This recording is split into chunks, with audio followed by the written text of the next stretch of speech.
कोल्हापूर शहरातील SIR voting मॅपिंगचं काम अद्याप मोठ्या प्रमाणावर अपूर्ण असल्याचा आरोप करत महाराष्ट्र नवनिर्माण सेनेचे जिल्हाधिकाऱ्यांना निवेदन दिलंय।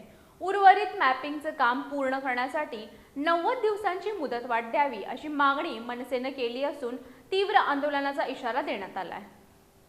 कोल्हापूर शहरातील SIR वोटिंग मॅपिंग प्रक्रियेमध्ये अनेक त्रुटी असल्याचा आरोप करत महाराष्ट्र नवनिर्माण सेनेनं जिल्हाधिकारी कार्यालयावर निवेदन दिलं।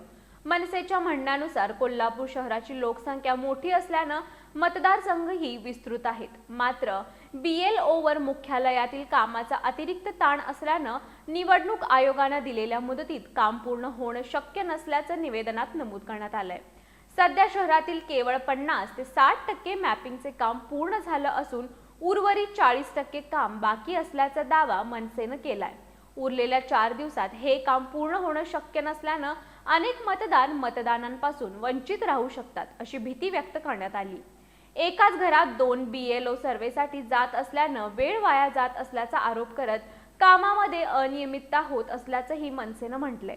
स्थलांतरित मतदानांच्या बाबतीतही अडचणी निर्माण होत असल्याचं निवेदनात नमूद करण्यात आलं। BLOंना आठवड्यातील अधिक वेळ SIR प्रक्रियेसाठी द्यावा, अद्ययावत मतदार यादी उपलब्ध करून द्यावी आणि प्रत्येक घरासाठी एकच BLO नियुक्त करावा अशा मागण्याही यावेळी करण्यात आल्या। उर्वरित मॅपिंग पूर्ण करण्यासाठी 90 दिवसांची मुदतवाढ देण्यात यावी, अन्यथा शासनाच्या चुकीमुळे एकही मतदार मतदानापासून वंचित राहिल्यास मनसे स्टाईलनं तीव्र आंदोलन छेडण्यात येईल असा इशाराही देण्यात आलाय। जिल्हाध्यक्ष राजू दिंडोरले आणि शहराध्यक्ष प्रसाद पाटील यांच्या नेतृत्वाखाली झालेल्या आंदोलनात अभिजित पाटील, निलेश आजगावकर, अरविंद कांबळे, यतीन होर्णे, विजय करजगार यांच्यासह मनसेचे अनेक पदाधिकारी उपस्थित होते।